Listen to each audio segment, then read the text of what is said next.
p.m. For the record, Mrs. Feather is not here tonight. Next up, please stand for the Pledge of Allegiance.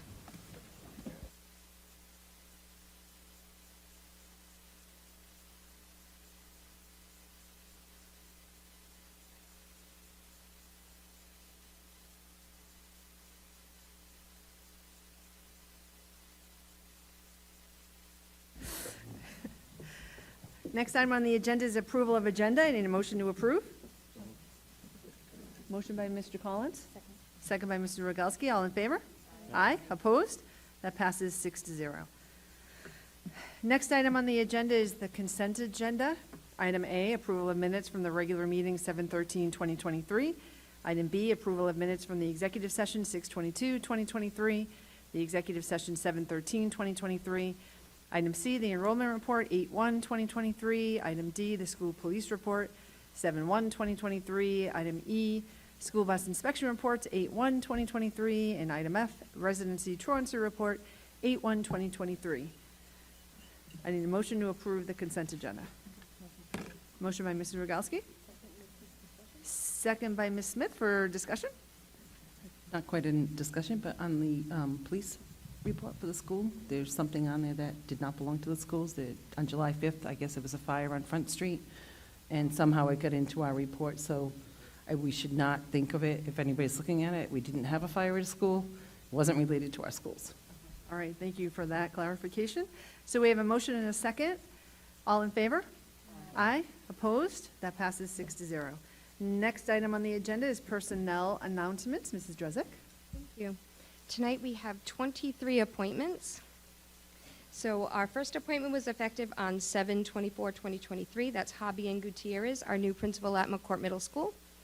We have 2 internal promotions that were effective 8/30/2023. Jennifer Goodwin, Special Education Coordinator, and Rachel Powell, Early Childhood Coordinator.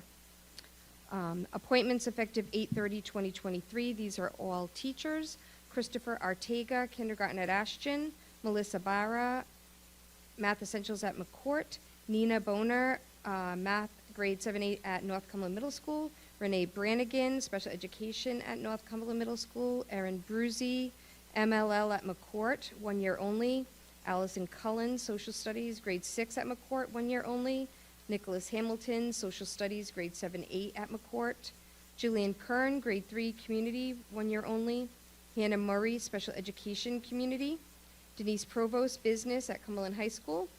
Marissa Sarabian, Special Education Success Program at BF Norton. Alexander Sapala, Business at Cumberland High School. Brenna Thibodeau, Grade 5 at Community. And Erin Wood, Special Education at Cumberland Hill. The following are effective 9/1/2023. These are paraprofessionals. Christine Bissett, Paraprofessional Ashton. Sarah Charette, Paraprofessional at Community. Amber Duffy, Paraprofessional at North Cumberland Middle School. Angela Griswold, Paraprofessional at Garvin.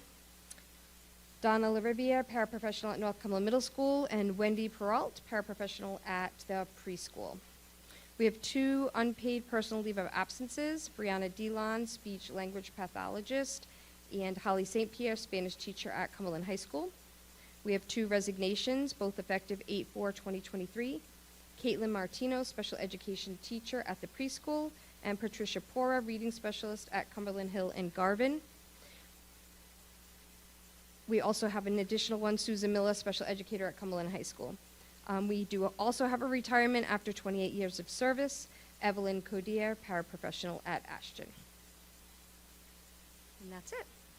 Okay, thank you. I think we might have a question or a comment. Mr. Collins? Sure. I do have a question. With school opening a month from now, less than, how many openings do we have? How many vacancies do we have? We still currently have 23 vacancies. We have offered positions in 7 of those vacancies, so we're just waiting for a confirmation or for those positions to be accepted. And we have about 5 interviews coming up at the beginning of next week, and we're still obviously looking at some different applications, but we do definitely have some areas of concern, which is middle school math and special education. That was my next question. Middle school math and special education. Okay, Right. thank you. You're welcome. Thank you. Next on the agenda is report out of executive session meeting on 8/10/2023. Report out of executive session votes.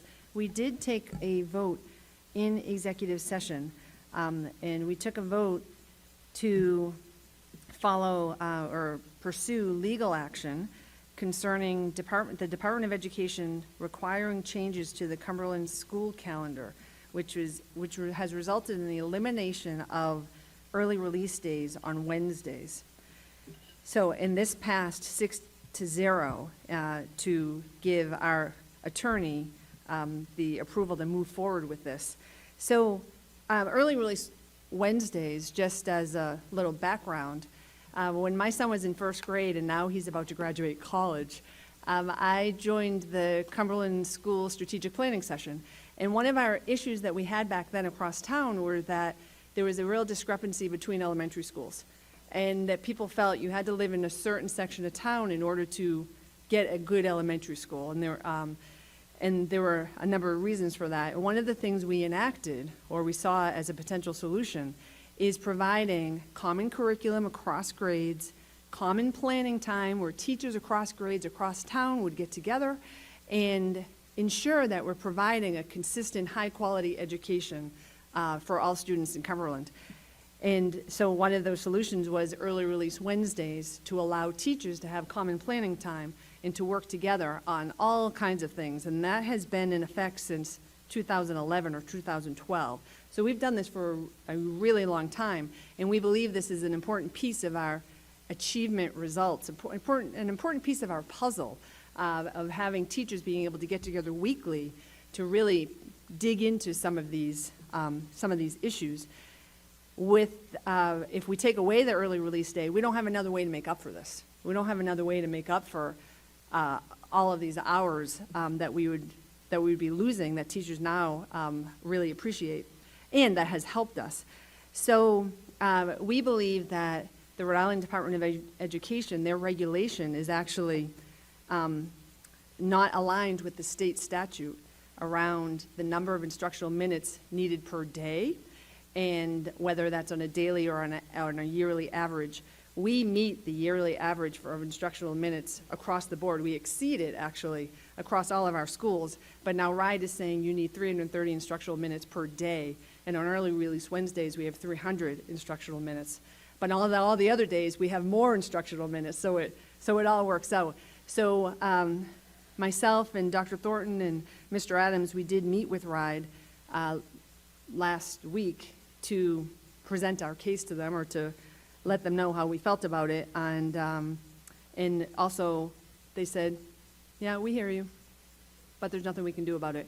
So tonight we decided that we would pursue action on this because we feel this is important for the students of Cumberland.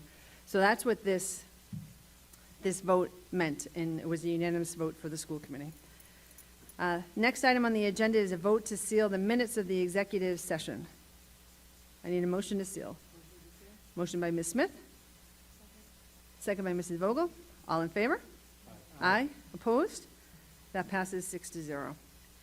The next item on the agenda is something that doesn't often show up on the agenda, which is the chairperson's report.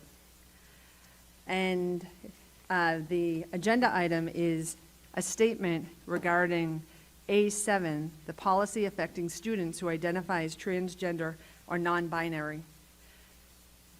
I want to make this statement, but also make it clear that this is a statement on behalf of the chairperson. And while usually the chairperson speaks on behalf of the whole school committee, due to just scheduling and the way things worked, all of the school committee didn't have a chance to review this. So this is a personal statement by me that I felt compelled to make. So I'm going to read this statement.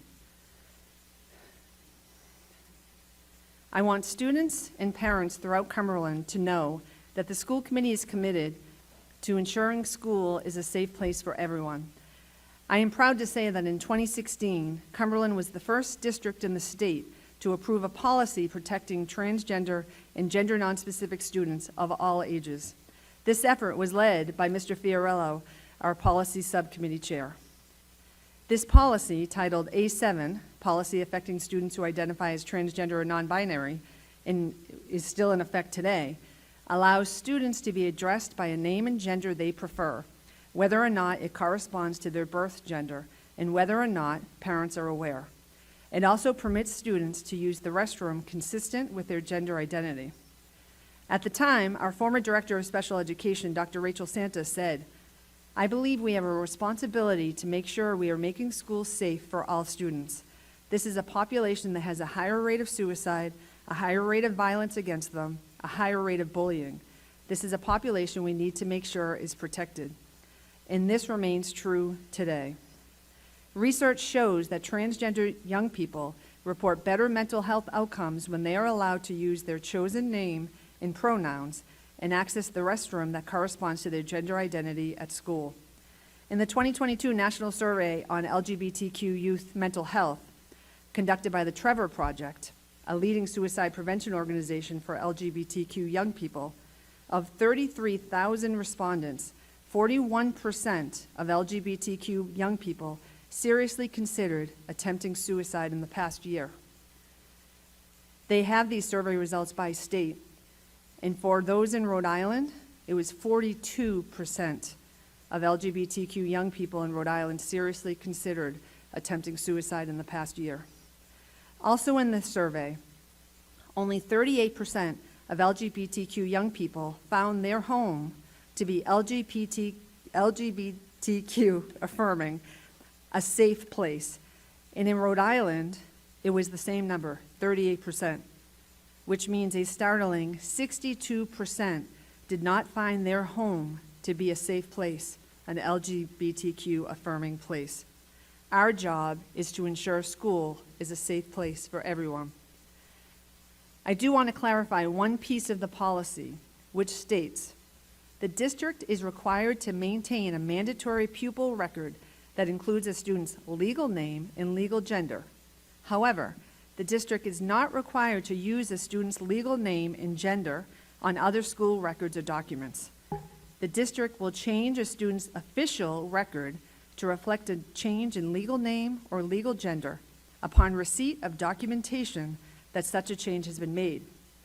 For students who attend the Cumberland schools, a legal name change requires documentation that such a change has been made pursuant to a court order or through amendment of state or federally issued identification documents, essentially parental consent to legally change the name.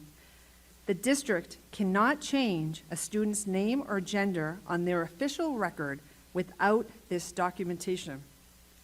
There is one place where the district can make a change to a current student's name, and that is in the preferred name field in Aspen, our student information system. That is the only place where we change a name. Our policy also states that all persons, including students, have the right to keep private one's transgender status or gender non-binary presentation at school. If an LGBTQ young person isn't accepted at home, they often seek support at school. We do not change their official record. We simply change their preferred name. And of course, if a student feels safe at home, they can decide that the district can share that information with their parents. Out of 50 states, there are 4, North Dakota, Iowa, Indiana, and Alabama, that have forced outing laws that require school staff to out transgender youth to their families, often without regard for whether doing so might put the child at risk of harm. There are 6 states that promote forced outing but don't require it.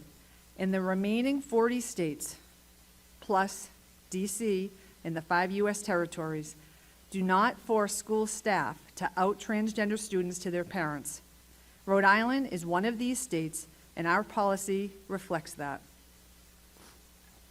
It can be hard to understand what it's like to be transgender or to have a transgender child, especially if you have never met someone who is transgender.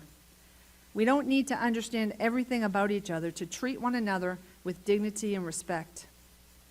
After reading some comments on social media and in the Valley Breeze, I felt compelled to make this statement, to let LGBTQ youth know that they are supported.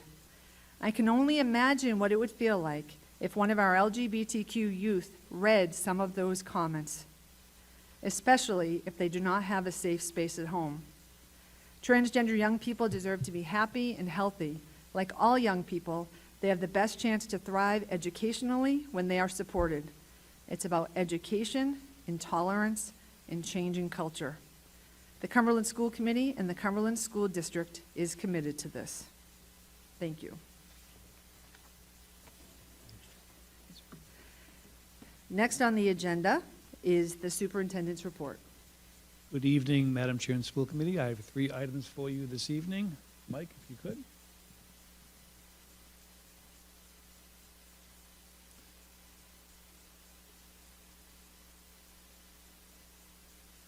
Thank you, Mike. First, just to update the committee, you may have heard the governor has a grant out there, Ride Learn 365. You may have seen in the news cycle, there were districts that were approved and some were still in the process. We were still in the process. Just to give you some background, we applied for the full grant back on time to the mayor's office. The mayor did the application through our interaction with Tony and myself. Essentially, our concept is our teachers working with our students, looking really specifically at what skills they need. And we would have funds for both busing and for teachers to work with students after or before school. So essentially, that was our concept. We did originally write for $128,000. We did not receive that. We were put into the $50,000 award category. And we were told by RIDE as late as this week, we are, our homework is in, our paperwork is in, and it looks like we will be approved for this. It's really a $49,929.60. So that will, do 3 of our schools, Garvin, BF, and McCourt, 2 teachers per school for the hour, plus busing for around 80 days. So it is good. We are hopeful to just keep doing what we're doing because it has proven to see improvement. So I want you to know that's newsworthy, and we are in the system. So, number 1. Mike, number 2. Some questions? Oh, yes. Mr. Fiorello? Dr. Thornton, why were we not approved for the higher amount? We asked that. The answer I was given was there was a rubric they applied to all the applicants, and many districts did not get the full amount they asked for. I don't have a copy of the rubric at this point, so I can't tell you. They haven't shared the rubric with you? I don't have the rubric at this point. Okay, and just remind me, what place are we in our math scores? Recently, we were 4th in math. It was in no particular order. Mr. DeMond helped me. We had Jamestown, Barrington, EG, and Cumberland. Do you know if any of those other schools were eligible for the higher amount? I'd have to check. I don't recall. It just seems strange to me that we're a top-performing school district and we're not able to access the higher amount of money to help our lower-performing students reach that level. Just doesn't make any sense to me. Mrs. Yagowski? Quick question, because I know I had seen some comments on this from parents when it first came out, it was announced. Will these programs be for select students only and on a voluntary basis? Essentially, we would offer this to students who already have identified for support, and we certainly, can't compel the student to stay, but we would offer this and see if they have the willingness to get more support. All right, I will move on to item number 2. A while back, part 2, I'll do that second. Part 1, every year, we, over the summer, look at requests for students that want to go to a school other than their home school. We do that process in early August. We had 57 requests this year. We approved 51 of them. That's probably our best ever rate of acceptance. So when there's space, we approve them, essentially. So it worked out in 51 of the cases. We could say yes to their approval. They can go to a school other than their home school. So that was good news. A while ago, the committee asked me, I can't recall who, maybe Ms. Smith, was classroom capacity. How many students may not be living or going in their home school because of they come too late, or it's too full, if you will. You can see here we have 32 as of 8/10, 11 at Ashton, 16 at BF, 3 at Cumberland Hill, and 2 at Garvin. So that's the number right now who are not in their home location. It could be they move in and it's already full in that grade level, that kind of thing. So that's the number right now on that. So, Mr. Fiorello? Does the first list, the parent request, affect the classroom capacity list? It When can't- when do those approvals happen? Because we know some schools, like BF Norton, let's say, normally has a very long enrollment period throughout the summer. How do we know that that's not being affected? It's a fluid process. What we do is we keep revisiting the list. Ms. Carr is working with me every day on this. This is, as of last week, we did column 1, if you will. We did that 57, and those are taken over the course of the year in the order they come in. We stamp them, and we do those, and then we keep working the list. If someone moves away next week, we have an opening at BF, we can go back and potentially get someone in who was shifted. Okay, just my concern is that we're approving families to move into schools that later are excluding their home district students. Is that happening? And can we tell those parents that, yeah, you've been conditionally approved, but you may get bounced after all, back to your It's school? hard to conditionally approve. Once you approve them and they make plans, they're in. But like I'm saying, early August, we do the folks that, we wait until August to do it. Then we have to pick a date to actually process these. But oftentimes, today and the end of the year, things can happen and we can get some more movement. It's pretty fluid. Next slide, Mike. This has already changed. This is my sheet I share with you often. This is the capacity sheet for elementary. That was August 1st. I have August 10th in front of me, about 2 hours ago. So it's already changed. I'll give you some updates. So essentially, in kindergarten, we have 7 spaces left. We are getting pretty full. Other grades, we have more space. Overall, though, K-5, we're up 114 students from last year at this time. 114 ahead from last time. So elementary continues to be the place where we're growing. As you may recall, we added a K, a 1 or a 3 at Ashton, and that K, you can see, is already full. So that's already full. Actually, that's wrong. We're at 23, 23. We're full. We had 1. So we are continuing to get enrollment in the K-5 arena.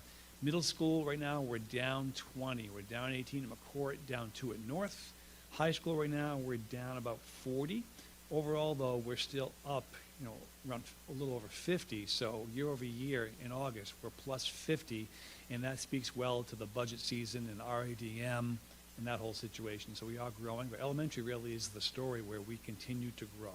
So it's good to see. So I want you to have that. Mr. Collins? Dr. Thorne, I do have a question. One of the trends that we seem to talk about this time every year is how many students are coming back from BVP. Sure. Cumberland resident students who initially went to BVP who have chosen to come back into the district. Yep. Do you have a number on how many Cumberland residents have left BVP this year to come back? I guess it's hard to quantify kindergarten, but the other grades? Yes, I do. It's around 20. And while I can say 20 are coming back, I can't give you our total BVP number until we get the first bill at the start of the year, how many actually are going this year. I can tell you this, in the past, we used to budget 14 more students going every year to that location. Last year, we budgeted level, and we actually gained 35 back. So that was a nice trend for us, right? So we'll see again, middle of September, is that 20 equivalent to a 20 gain, or are more going maybe who are new to offset that 20? We'll know in about a month. I do have one other, actually, kind of related to this, but speaking of BVP, and this would have been a better question for the personnel director, but I did hear of one teacher, one of our recent hires, who left BVP to come to Cumberland. Do we have a number on how many teachers have left BVP in addition to the students to come to work in Cumberland School District? I believe we have 3. Good, thank you. Mr. Fiorello? I'm sorry. Has there been any discussions about opening additional classrooms at any of the 5 elementary schools? We always look at that. It'd be kindergarten right now. The other ones, kindergarten and grade 2. Look at grade 2. You can see grade 2 is closed at Ashton, closed at Community, closed at Garvin, right? And then look at grade 2 at Cumberland Hill. It's almost closed. So grade 2 and K are the ones that I would be worried about. So we look at this daily. We walk in and check the numbers. We have what's called the portal, where folks will go in online and apply. We check the portal every day. We have 9 in the portal right now, I think, and we keep working the portal and seeing what's coming in. Also, I can tell you at the high school checked in today. We believe we have 10 more than last year as far as students coming into the CTE at the high school. Woonsocket, quite a few, Pawtucket, so 10 more from last year. Not done yet, but it's plus 10 on that number. So it's all trending in the right direction. 10 more of those. If the charter number goes down, that's a good number, and these are going up, so that's also good. So high school being low is a little interesting, right? So we'll have to keep watching that. And the last topic, construction. This is truly crunch time now. From now until after Labor Day, it's weekends for the teams. It's longer days. It's a lot going on here. Okay, so let's start here. This is Garvin in the front. There's a road going in the front, kind of like a little arch of a road. That was approved by the state. That's a state road in front of Garvin. So they had to sign off on the curb cut for that. That was approved. That's going in next week. The sidewalk's going in this week. Next slide. This is something the town helped us with.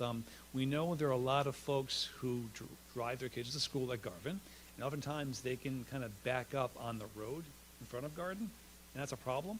So with the town's help, we're making a two-lane area inside the fence where we can stage 20 cars before we start the queuing into Garvin. So it's 20 off the road, plus we go all the way around the parking lot, and we're actually getting to get 6 cars out of the time now instead of 4. So we think between this double stack and the new parking lot, we should alleviate some of the logjam. But to be honest, people drive their kids to school in record numbers since the pandemic, so that's something that we have to keep dealing with.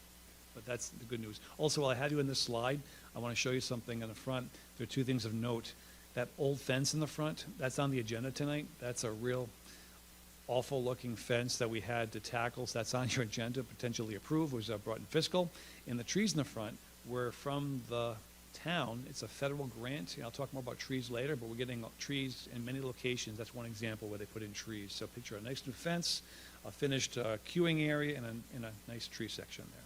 Next slide, Mike. This is Garvin. They did the first layer of the binder for the parking lot. Even new today, in the middle picture now, we have like these wooden ties going in, kind of like a little barrier going in. Very nice look that's happening. New entryway at Garvin. That's the new addition to your left over here, and the new entryway going into the building. Next. That's just showing you Garvin. The windows are in, and that just shows that final wing of windows. Not too exciting to you, but to me it is. At the new staircase that goes in, that connects to the 2nd floor of Garvin, and that was a long time coming. So that's great. That's in. Next. This is showing you the 2nd floor of Garvin. It's turned over to us. Will's team waxed the floors. We recovered it to protect it. The rooms are cleaned and waxed. Very bright. That's the new Garvin 2nd floor, what it looks like. Next slide. That's a floor going in on the 1st floor, so as we wax and clean, they're still doing other work in front of us. It's that fast pace. That's a floor going in on the 1st floor of Garvin. Next slide. This is the property line behind the new cafeteria and the houses in back of Garvin. We had a company remove a lot of the old trees that were in the way, and we ground down all the stumps. I mentioned earlier to you the town is going to help us with trees at Garvin. We're putting in, we think, green giants on this property line, probably September. And then further down is a home that really closely abuts Garvin. We're finishing that fence and putting in some trees there as well. So that's all part of the plan. Also at Garvin, in the front by the sidewalk, picture a row of like oaks or maples on the road in front of Garvin. All that from the town at no cost. So we like that. Next slide. That's a finished room at Garvin. The only thing missing now, we need whiteboards. Those are coming in a little late, and that's a stressful point for us. We're working on that. And the technology, that's coming in, and we're getting that assembled as well. But that's what it looks like without the tech and the furniture and the whiteboards. Next slide. That's the same staircase going down to the front entrance. That's another new classroom, new cabinetry, new sink. That's what it looks like when it's all in.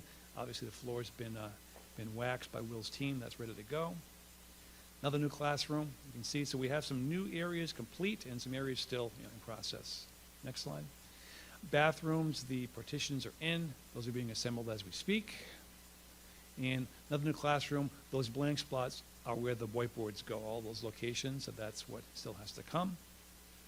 And this is community. Community, I would say, is in excellent shape. While Garvin's going to be, I think, more of a push, community, not as big a scope this year. It's only phase 1, right? We're in a really good place. That's the sidewalk going into the drop-off. That view. New flagpoles in, the bollards, and you can see in the back a new kind of a canopy, a sun canopy location. That's a nice addition. Next. That's the kitchen, the new kitchen at Community. Plumbers were in there connecting all the new appliances, dishwashers, sinks, all going in. Next, that's a close look at the canopy, so we like that. That in the end gets painted. Picture this kind of textured paint underneath the canopy. So that'll be a nice look when it's done. That's a new classroom space at Community. Behind the CAF in the music room, there are a couple classroom spaces. That's one of them. That's the hallway that connects the old community with the new community.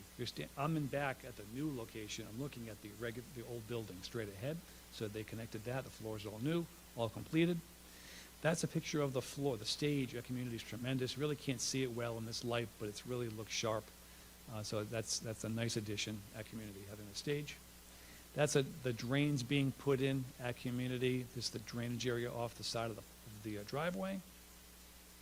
And as I was there today, they were putting down the first layer of binder. That's what it looks like before. And there they are putting down the binder. Very exciting for me to watch the tar go down. So that was today. And there it is going in, first layer. And those are the pictures. So I would just say, we're watching it very closely. We'll be working up through Labor Day. We'll be opening on time in both locations. We do plan on having, ribbon cuttings at both locations. We're thinking Community would be the first one after Labor Day. No date yet. At Garvin, we'll wait till the new addition is open. As you recall, it's 4 weeks behind, probably early October for the Garvin opening, kind of like Cumberland Hill last year. So we'll do both openings, and we'll have you in there. And also, I know last week I walked with Ms. Rogalski in Garvin. Happy to walk with any of you if you want to see the progress. We can certainly walk, and I can show you. Yeah, I just wanted to say, as you just said, I just walked it with you. We walked Garvin and Community and Ashton. And I don't think people quite, it's one thing to see the pictures, but to go there and see the scope of work that has been done and the amount of work, it's mind-boggling that they have done so much. I mean, it wasn't even paved, that canopy wasn't up when we saw it, nothing, and just what's been done. There was that whole section of windows missing at Garvin when I was there, and now it's there. It's incredible, and I think that, we take a lot of things for granted here, but the work that is being done by these companies to get our schools open on time, and the work that will be done by Mr. Jesus and all of our staff. And last year, I know, Dr. Thornton, you were in there yourself the week before, along with some other central admin staff, cleaning and dusting and setting things up.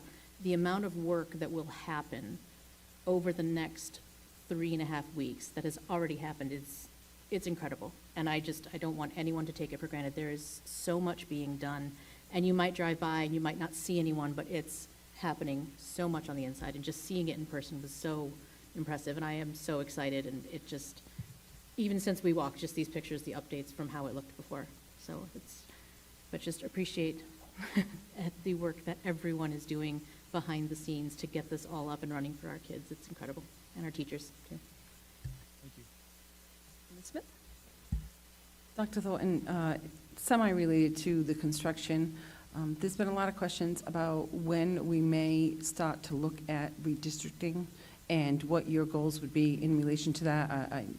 Some of us are feeling that, we're a little bit of ways from that because of all the movements, but we wanted to see what your feedback was. Sure. Step one would be to open Community, open Garvin. After that point, I would pull the team together. It's Mike Chandler, myself, Tracy Walton, Transportation, Lori Carr up in Tony's office. We have a map called Versatrans, and shows you where all the locations are where the students live, and we capture the streets we think we need to capture to get the numbers from Community to make it a 4-track school. I would also ask the committee to hopefully have a couple of folks in the committee join us to get their input like we did last time. I'm thinking September, October, we get a first draft of what that could look like, and then we have a whole year to process it, right? We have a whole year to tweak it, talk about it, discuss it, change it, so that way, plenty of time. So I'm thinking, probably put a date on early October. I would tell Mike Chandler, early October, Mike, we're going to do that, get that done. Thank you. All right, thank you, Dr. Thornton. Next on the agenda is reports of standing committees, starting with the Fiscal Management Subcommittee update. Mr. Collins? Good evening. The Fiscal Management Subcommittee met this evening. It was actually a very busy night. We have 21 resolutions for you. We have the payment of the bills. We did get an update on the community school playground. All the equipment that we purchased has been installed. And the only other thing is, just, during the facilities update is Mr. DeJesus, Will DeJesus, and his team have been working tirelessly, as they do every single year, to get these schools ready for the start of school. And he and his staff, not to mention Mr. DeJesus is, being involved with other projects and the buildings and everything, the new construction and the renovations. So he works tirelessly, and these are the unsung heroes. I think when everybody else, I think I've said this like every summer at this point, when teachers are, anxiously getting ready for the start of school and administration's planning, they're working. They don't get the summer off, and they actually work harder or equally as hard as they do during the regular year. So thanking Mr. DeJesus, and, the resolutions, the payment of the bills will be presented to the full committee shortly. Thank you, Mr. Collins. Policy and Procedure Subcommittee update, Mr. Fiorello. Although there's plenty of policies being worked on currently, there was nothing ready to present to the committee, so we did not meet this week. Achievement and Communication Subcommittee update. We did not meet this week, but we are planning on meeting next week. District Health and Wellness Subcommittee update? I thought you didn't meet in the summer. Okay, all right, Mr. Rogalski. Just because it falls under my committee, RIDE has announced that families are going to be able to prepare for the upcoming year. You can get assistance in completing the application for free or reduced price school meals for your children. They're going to be having events at local libraries across the state throughout the month of August. So hopefully we can get some dates out there, but just if people need help, we all know it's quite in-depth form, but that has just been announced. So just wanted to put that out there. Thank you, Mr. Rogalski. Next item on the agenda is public hearing, reading of new policy, second reading. Mr. Fiorello. Yes, I don't have it in front of me, but I'm assuming it's the medical marijuana policy. This was approved at the last meeting for the first reading. This is just the second reading, so I would just ask that the policy be read into the record. Thank you. Thank you, Mr. Fiorello. And if there are any members of the public who want to comment specifically on that policy, you can come up to the microphone. Okay, seeing none, we will move to the next section on the agenda, which is comments from the public. Now, these are general comments that anyone from the public can make, and President Kinch is here, so here he comes. Come on down. Be very quick, and again, I hope the members are enjoying this summer, or what was dry part of it anyway, but I just wanted to remind, as you know, our Charter Review Commission is in process. They're meeting next on September 6th, the Wednesday hour or so before the council meeting begins, at the police community room. So if you want to come down and testify anything, your representative, as expected, is just doing a great job advocating for your issues. I've been to every one so far. So if you want to come down and testify to anything that you might hit home or feel important to you, please, I just wanted to remind. Thank you, President Kinch. Any other comments from the public? All right, next, we will move into new business. And the first item under new business is discussion and a vote on Cumberland Junior Clippers petition to reduce use of school facilities fees for football and cheerleading practices. Dr. Thornton will intro this for us. Sure, Madam Chair. Tonight we have some guests from the Clippers. I met with the Clippers a while back and told about the policy with field use.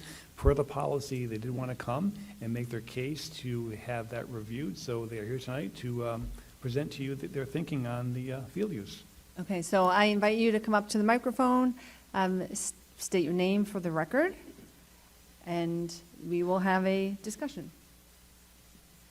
Hi, my name is Ernie Soulier. I'm the current president of the Junior Clippers. I'd like to read a statement, and then we can get into maybe how it became, what we were paying before, stuff like that. Again, my name is Ernie Soulier. I'm the president of the Cumberland Junior Clippers, youth football and cheerleading organization that has been an integral part of the Cumberland community since 1955. Our commitment to fostering athletic development, community spirit, and strong sense of togetherness has remained unwavering throughout the years. Over the past 3 years, we have taken great pride in our active participation in the town parade. This last year, we took first place, and we took the theme award. Attending food truck nights and being a presence in the town, showcasing our dedication to the community. As a nonprofit organization, every penny we raise is invested back into creating enriching experiences for the children and families who are part of our organization. We value the relationships that we have maintained with the school department, one that has enabled us to utilize the town's facilities for our practices. In the past, we have benefited from special pricing as a testament to our long-standing connection. This pricing arrangement was established during discussion between a former Junior Clippers president and the superintendent at the time, with a mutual understanding of a 5% yearly increase. Regrettably, recently misinformation has caused misconceptions regarding our nonprofit status. I want to clarify that our financial records, including we file 990 taxes, our corporate charter, and our business banking, and our certification from the state shows we are a nonprofit organization. We have also become 501c3, that is as of the last 3 days, nonprofit organization.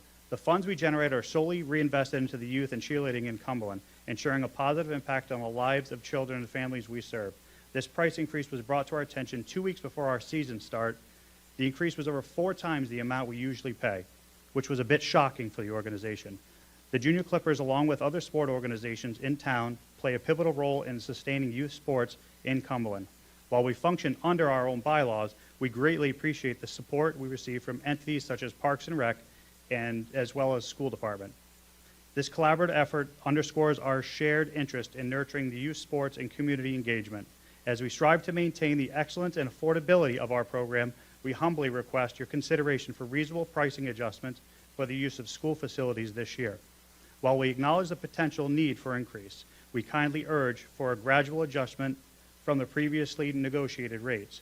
This will enable us to continue offering low registration costs for our participants, ultimately ensuring that the increased practice field, expense do not become a barrier for our families. We express our sincere hope for a fruitful, enduring partnership with both Parks and Rec and Recreational Department and the school committee. We trust that through open dialogue and collaboration that we can arrive at an agreement that supports our shared goals and upholds the values we hold dear. We would like to be on the future agenda for the policy subcommittee to be considered and eligible for pricing discount or exemption. Thank you for your invaluable time and consideration tonight. We appreciate the opportunity to be heard on this matter. We hope that we can come to an agreement today and consider in future discussions around price change policies. Thank you. Questions, comments from the committee, or, well, I could say what the reason you're here tonight is because we have a policy that says there's an appeals process on this specific policy of rental fees. And so you had gone to Dr. Thornton. This is kind of how it all began. And our policy states that nonprofit organizations pay $20 an hour for field use.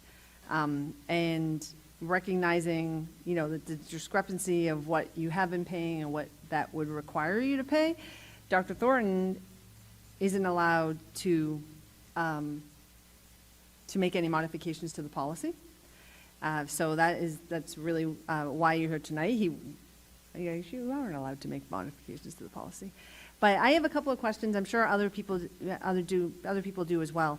And my question is just more about the facts of what you originally thought you were going to pay this year, and then what is the amount that, according to policy, we are asking you to pay. So I can tell you what we paid last year. So our season starts about August 1st, and we run through usually the weekend before Thanksgiving. That is if you get into playoffs and Super Bowl. Sometimes it's shorter. Sometimes our teams don't make playoffs. Sometimes they do. Last year for schools, was 2 schools. Christy, what schools did we use last year? BF and McCourt. And then the practice fields. At a certain point, we don't use the soccer field anymore. The girls go indoors for safety reasons, and it gets much colder for them. We paid $1,340.06, and I tracked it all the way back to 2014 And then my wife, Tamika, and Christy met with Dr. Thornton, and in our file, which I've only been president, this is going into my 3rd year, so I just know the track of what we've paid, and it says in our file that we have a 5% increase every year. I know you guys have policy. I don't know exactly when this went into effect. It's obviously been at least till 2014 I can track from my mail, because at that point it was around 900, so obviously that 5% is increasing every year. So And what is the estimation of what the cost would be this year if we did? I can do that one if you want. Okay, Dr. Thornton. The AD did comp it, rough numbers, around 3,400. that was just for the practice field, that wasn't for the schools. That's So- correct. Just the practice field, that doesn't include the use, So roughly would put us somewhere between the $7,000, $8,000 range, going from 1,340. okay, Mr. Collins? Mr. Solier, am I Yeah, pronouncing yes, that sir. correctly? So when you were, so the season's already underway. Yes, sir. So when you were factoring in, and I'm guessing that the majority, all of your revenue comes from registration fees, fundraising, and the concession stand, is there anything I'm missing? Correct. So you already have, students of our, players, football players, cheerleaders, they have already paid their registration fee. Correct. Based on the budgeted number of 134006, correct? Correct. So if all of a sudden you had to pay $3,400, you would have to go ask the parents for more money, jack up concessions, or run out and fundraise like crazy, even though you already are fundraising. Is that correct? Yes, if it was with the schools and we end up paying somewhere between 7,000 and 8,000, definitely next year it would be, looking to where we're gonna, we spend so much money on equipment. This year we've spent $30,000, new helmets, shoulder pads, new cheer uniforms, tumbling pads. I mean, it's never ending, the stuff that gets lost, broken. Helmets are good for 10 years. It's on a rotation system. We bought some of the new shoulder pads this year that have the heart guard on them due to the Damar Hamlin incident. It's nonstop spending money. It really is. So one thing about pop warner, I played pop warner as a kid, and I could talk about that, not that anybody's here to hear that. But, but whereas other sports, hockey's astronomically expensive. Football's one of the few games that kids can play at this, especially at the middle school, high school level. So when you go into high school, if you've never picked up a baseball before, your chances of making the baseball team aren't very good. Whereas football is a unique, and cheerleading as well, I don't want to exclude cheerleading, where kids can come in, and no matter how big or how small you are, you can find a place on the team for those kids. Exactly. And it doesn't require any sort of special skill. So, if a kid's never, in 12th grade, if a kid's never played lacrosse or hockey, they're not going to make the team. And they would also have to buy their equipment themselves. You supply the equipment for these kids. And our registration is $155. And my son plays lacrosse in town, and man, let me tell you, it's expensive, and you have to buy your stuff. So we pride ourselves on keeping costs low. We're also going against a lot of other teams where their registrations, you're talking some inner city teams where their registrations are almost non-existent because the only way they can get people in the door is to offer free registrations. But we pride ourselves on having the best equipment, being an upper community that, we feel our kids should not want, and that's, how we really feel. I just have one more question. How many players, football players and cheerleaders all in? This year, we are off the chart with 280. 280. Thank you. Mr. Fiorella? Thank you very much for your email from the other day. Thank you. So if I understand this correctly, your total costs to the school department for your season would be $1,341. That was of last year, whatever year. if the trend had kept, we would have paid 5% more than that. Okay, and that was for the fields, the schools? Correct. That's a great deal. Yeah, I could see where the sticker shock going up to $7,000 or $8,000 would be, keep you awake at night. All the students, or all the participants, all your athletes, both for cheerleading and football, are all from town, or they come from other towns? I would say 99%. We have like a kid from Pawtucket, or we'll Yeah. have a couple kids from Lincoln, or. But the vast majority. But we are a large majority. Okay. And my next question actually is for Mr. Adams. You're welcome. What action would we be actually taking tonight? Just because there's really not much on the agenda. Would we have to go back and set something up, or we just make a motion and? So, per the policy, this is basically a hearing on a request by the Clippers, right? Junior Clippers. Junior Clippers, my apologies, for the committee to take a different action than the superintendent, because the superintendent really doesn't have any ability to take any action. So that's going to be up to you guys, whether you want to deviate from what the policy says, which I understand to be $20 for field per hour, and $30 is what I'm guessing for the gym, which would be the indoor place where you guys would be, I'm assuming. So that'll be All right. entirely up to you. So, unless there's any objection, I'd like to make a motion. And mind you, we're going to have a discussion in the policy to kind of rethink all of this.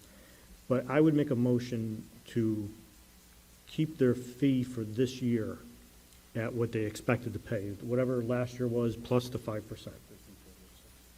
I do the math on that at 1407. 1407? I just did 1340 and I multiplied it by 1.05, and I did not graduate from Cumberland schools. Yes, I did that with this.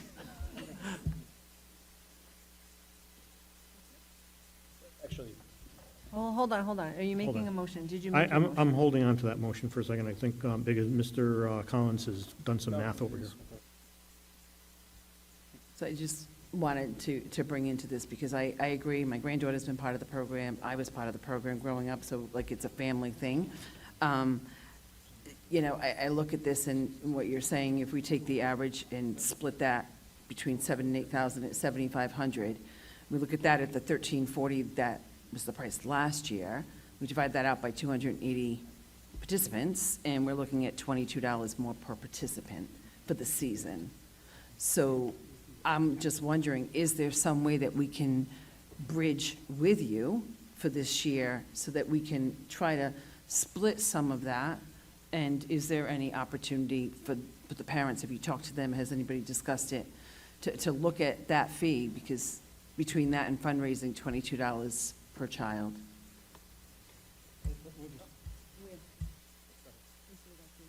I just want to respond to that because I also sit on the board of the Cumberland lacrosse program. So I kind of understand, like, once fees are set, it is difficult to go back and change things once you have already budgeted for the season, so. And I absolutely agree, and that's why I'm asking, is there anything that can be done to even work or bridge some of that? Because it's difficult to do.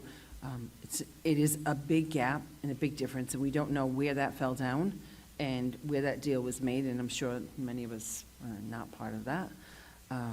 So it's difficult and tricky at the same time, because we want to keep consistency, and this isn't against the junior Clippers. This is a policy, and how many more nonprofits or others could come to us and look at this, that, oh, you've allowed this, and we're asking you to help us here. We don't want to do that, but we don't want to hurt your program either. Mr. Fiorello? I think what needs to happen is I think it's unfair to ask them to pay in a substantial amount because, as he said, I mean, his season has already started. This is really on us, not on them. And I think it's time for a full policy review of the rates that we charge and make sure that whatever they are paying, it's covering the costs of whatever the maintenance of the fields are, the custodial costs, all of those considerations. So I would not want to make any long-term decision. I would just want to do a full policy review, but not hold them accountable for their, for the $7,000 or anything close to it. I am going to let Mr. Collins, because he's done some math on this, to make the actual motion. I didn't do any math. but I have an idea.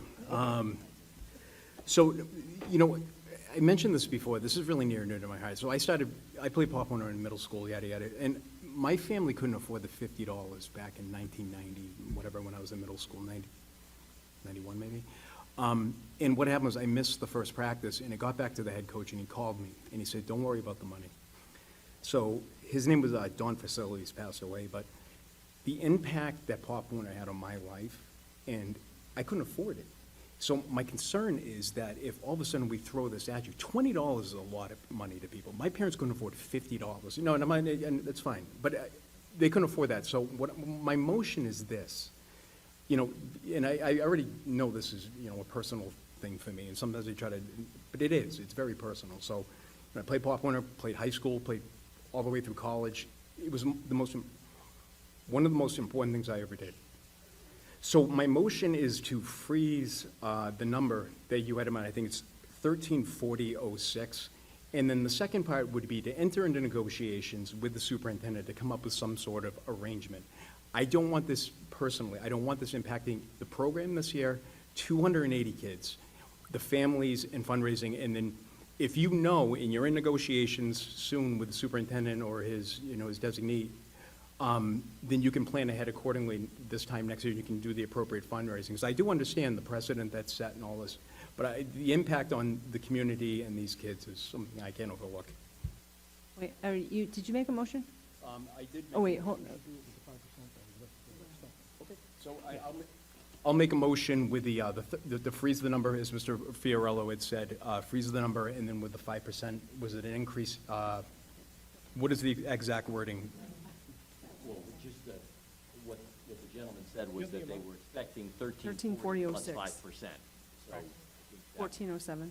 So 1407, and I will, you know, I'd personally pay the $67 difference if it, you know, if Cumberland Clippers, junior Clippers can't afford it, because it's that important to me. So, so I will make the motion to set the rate this year at 1407, or 134006. Is there any sense after that? Is it just 1407?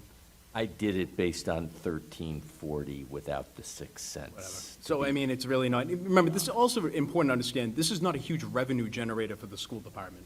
So, yeah, it's more principle with me, but I think we should do that and then enter negotiations or whatever for, I don't want to say or whatever in a motion, so.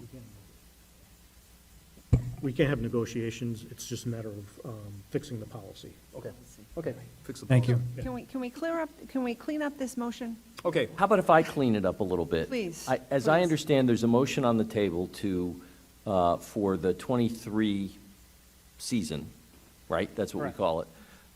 That the school committee will approve a rate for the Clippers of $1407, $1,407, and that the junior Clippers, my apologies, will be encouraged and invited to participate in discussions about the policy K2, so that nuance potentially could be added to that policy or considered in that policy. That would be the motion as I heard it. Is that what you meant, Mr. Fiorello? Because what I heard from, I'm sorry, how do you pronounce your last name? Soulier, Solier. What is the amount that you expected to pay this year? 134006 plus 5%. So 1407? All right, so I'll make a motion to keep their rate at 1407 for this current year. yeah, I think the motion could be as simple as that. That's fine. And but I do agree with Mr. Fiorello that we need to look at our policy. We need to ensure that whatever we are charging in our policy, that we are at least coming out even in terms of facilities costs and maintenance costs and those kinds of things. So we need to do that work and ensure, you know, that that is equitable. I think what Ms. Smith said is also very valid as well, and I think it's something that we can continue to work together on to see where we end up for next year. But Mr. Fiorello is the chair of the policy subcommittee, so he will ensure we move forward. So we have a simple motion, after all of that discussion, we have a simple motion to approve the Cumberland Junior Clippers usage fee for 2023 to be $1,407. That is our motion by Mr. Fiorello. Second. Second by Mr. Collins. Any discussion? All in favor? Aye. Opposed? That passes 6-0. So 1407, 1407 for 2023. Thank you very much. I All right. appreciate it. Good luck Thank this you for season. coming here tonight. Thank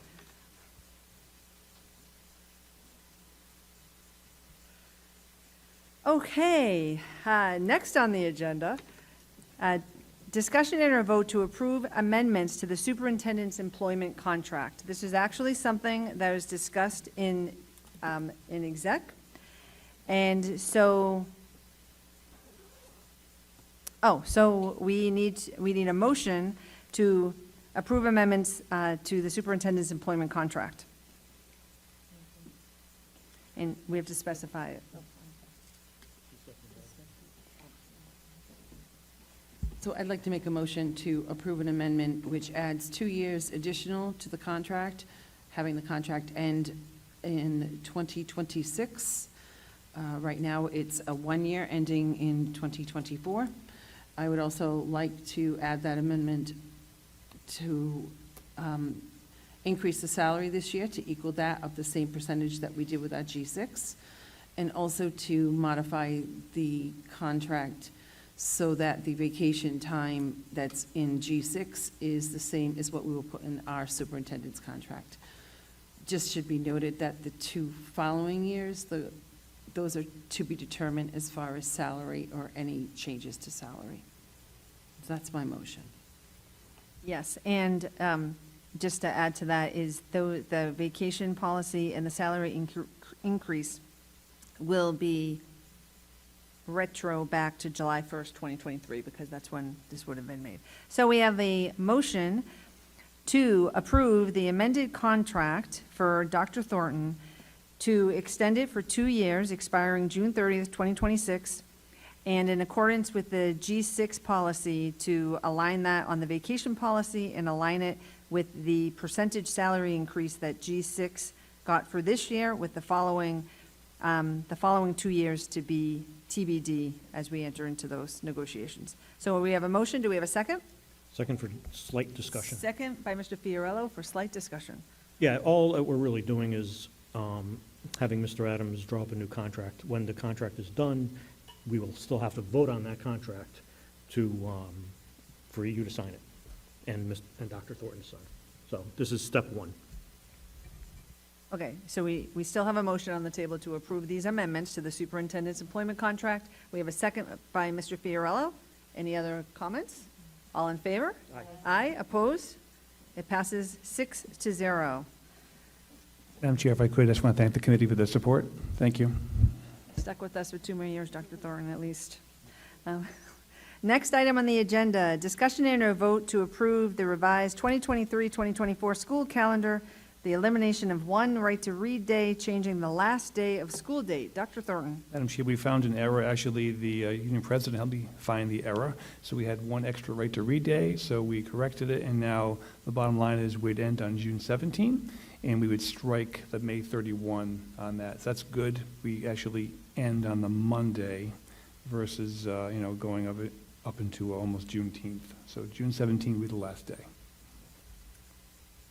Okay, so we need a motion on this subject. I'll motion to approve the amended school calendar. Thank you, Ms. Smith. So we have a motion to approve the revised 2023-2024 school calendar. Do we have a second? Second.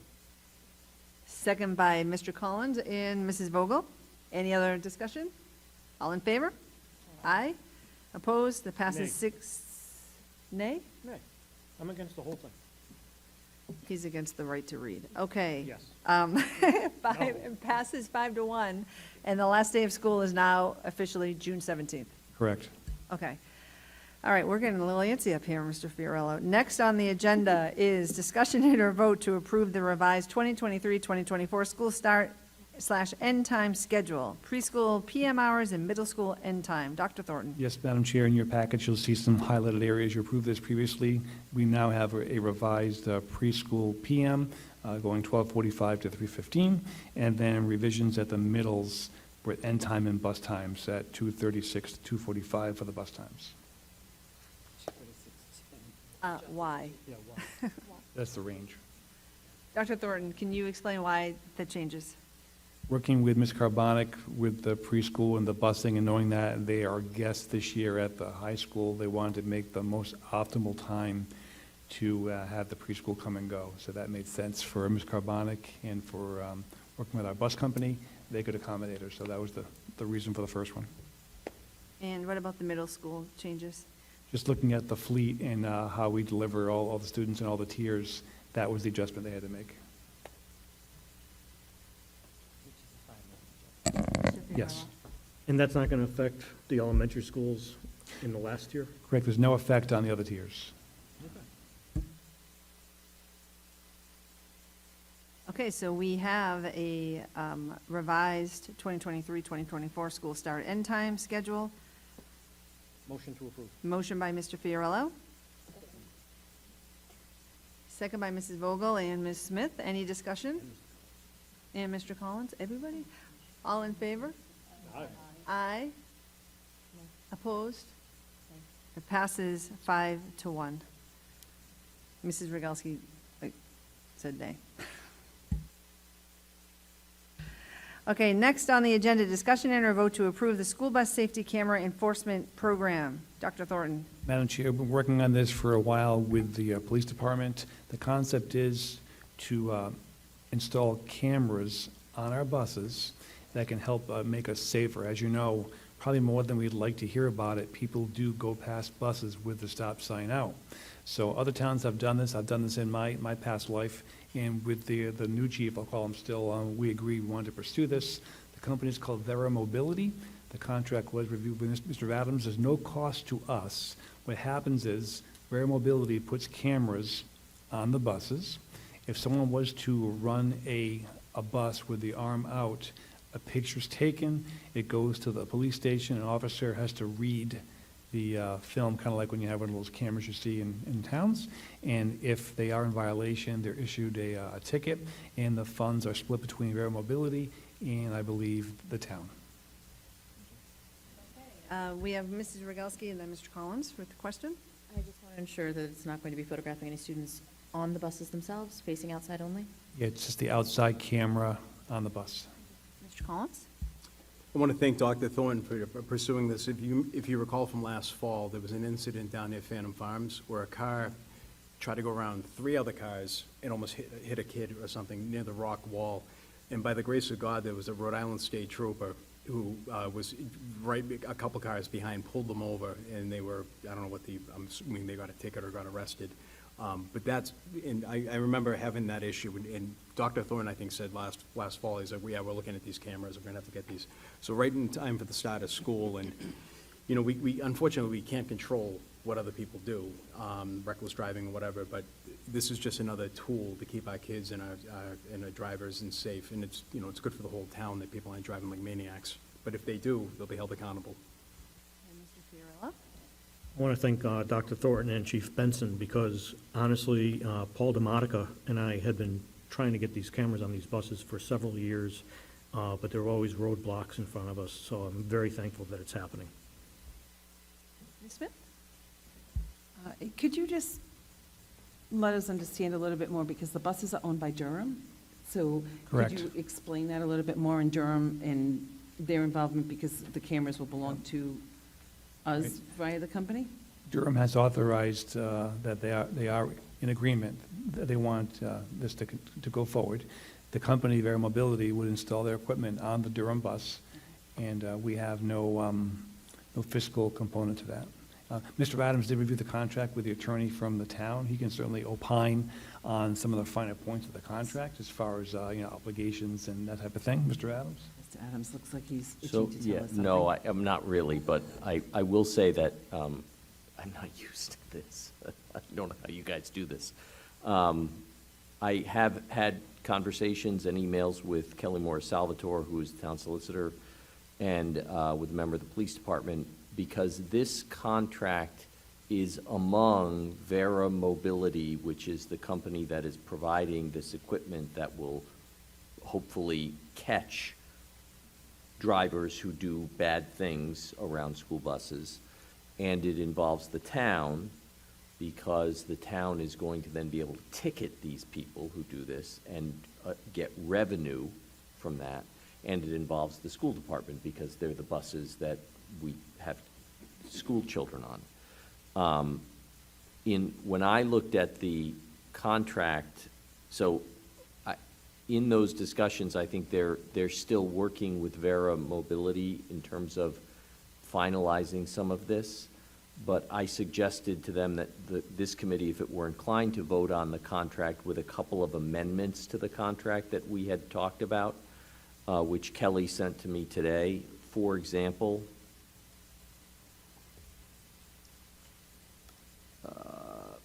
there is a section on page 3 of this contract that says fees, and it describes fees as the amount payable by the school district to Vera Mobility for equipment, services, and maintenance.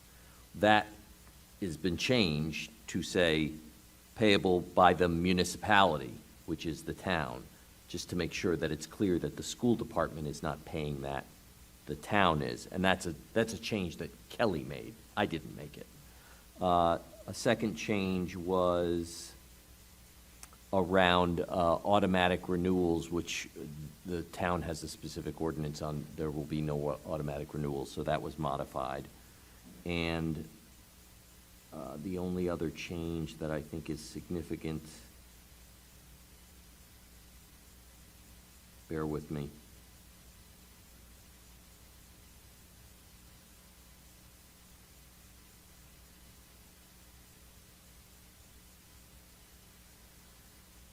There was a strange, and this one may be subject to further negotiations with Vera Mobility, but there was a strange clause that indicated if there was an early termination of the contract. You have to understand that there's going to be a piece of equipment placed upon the school buses that essentially belongs to this company, Vera Mobility, and they're providing it to the municipality and to the school department to use on the buses that the camera shows, not kids, but bad drivers.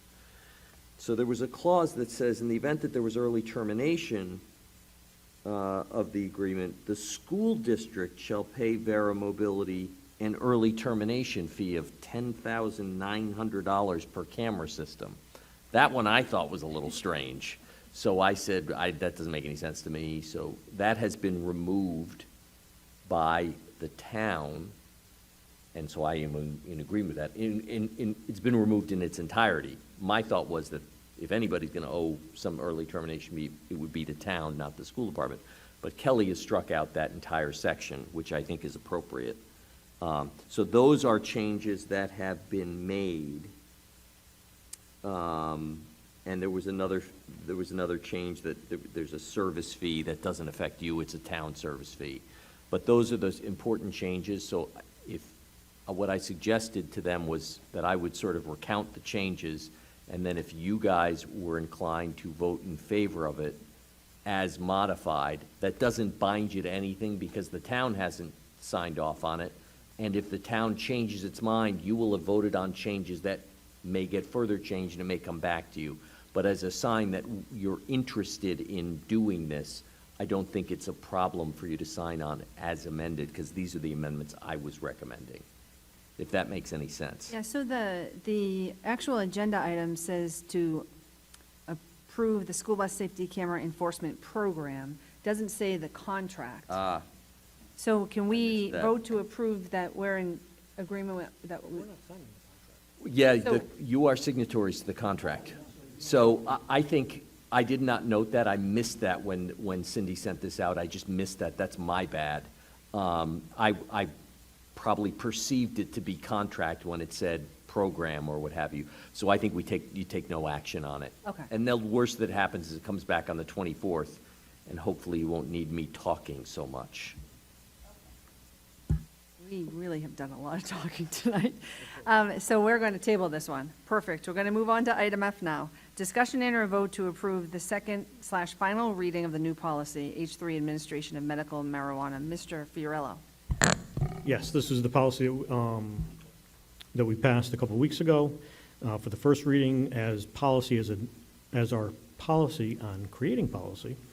A new policy does have to have 2 readings before an actual vote, so I would make a motion to approve this, and just for the record, there have been no changes since the last reading, so. So Mr. Fiorello makes a motion to approve the second and final reading of new policy H13. Do we have a second? Second by Mrs. Rogalski and Ms. Smith. Any discussion? All in favor? Aye. Opposed? That passes 6-0. Okay, Mr. Collins, bring us home. Discussion or vote to approve resolutions. All right, we have 21 resolutions, and as I know some of you long for the days of reading them individually. SCPI 08-2023-95 through 115. All 21 resolutions passed Fiscal Management Subcommittee 3-0, and I would move passage to the full committee. Mr. Collins makes a motion to approve resolutions SCPR 08-2023-95 through SCPR 08-2023-115.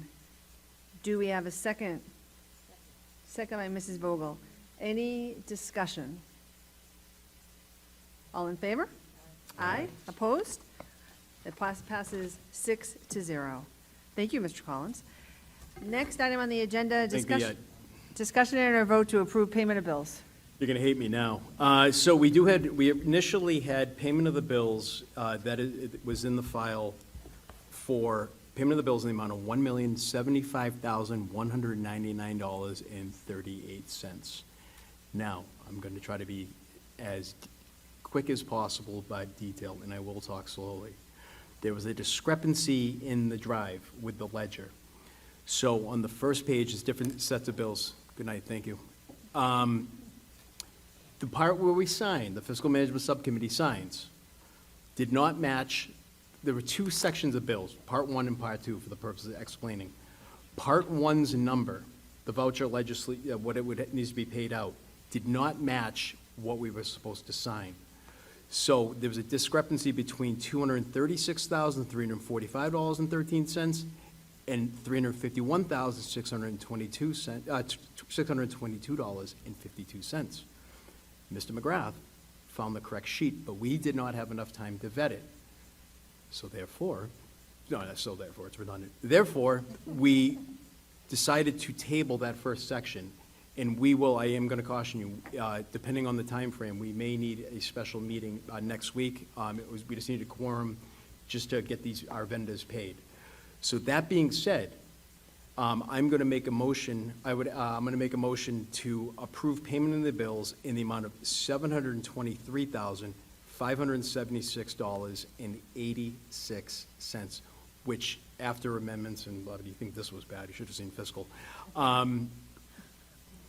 We passed that motion, Fiscal Subcommittee 3-0, and I would move passage of the payment of the bills in the amount I just read to the full committee.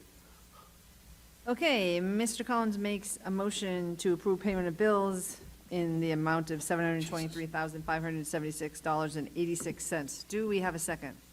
Second by Mrs. Vogel. Any discussion? All in favor? Aye. Opposed? That passes 6-0. We do, I believe, have achievement meeting Tuesday night and policy sub meeting Tuesday night, so if we end up having, not policy, just achievement. So, Wednesday? Yeah, Wednesday we're talking, so depending on Okay, so depending, maybe we could, we just need 4 people. Have a quick meeting. You know what I mean? It's Yeah. really, we've already vetted this. I just want to get a chance to get it back in the drive, go through this, any questions we may have, I'm sure, but we need to get our people paid. okay. Thank you, Vern. Thank you. Yep. All right, next on the agenda, the school committee comments, school liaison reports. Any comments from the school committee? I just have a quick one. I'm sorry, am I jumping somebody? Oh, I know that there is a backpack event happening at BF Norton over the next couple of weeks, and I don't know the exact, is it the 26th? It's around the Saturday, whatever is Saturday, the 26th. It's all over the internet. I would recommend that, people take advantage of it. It's a nice event. Any other comments from the school committee? Okay, next item on the agenda is vote to go into executive session. All set. We're all set. Next item is adjournment. I need a motion to adjourn. Motion to adjourn. Motion by Mr. Fiorello. Second by Mrs. Rogalski. All in favor? Aye. Opposed? That passes 6-0. We're adjourned to 8:37 PM.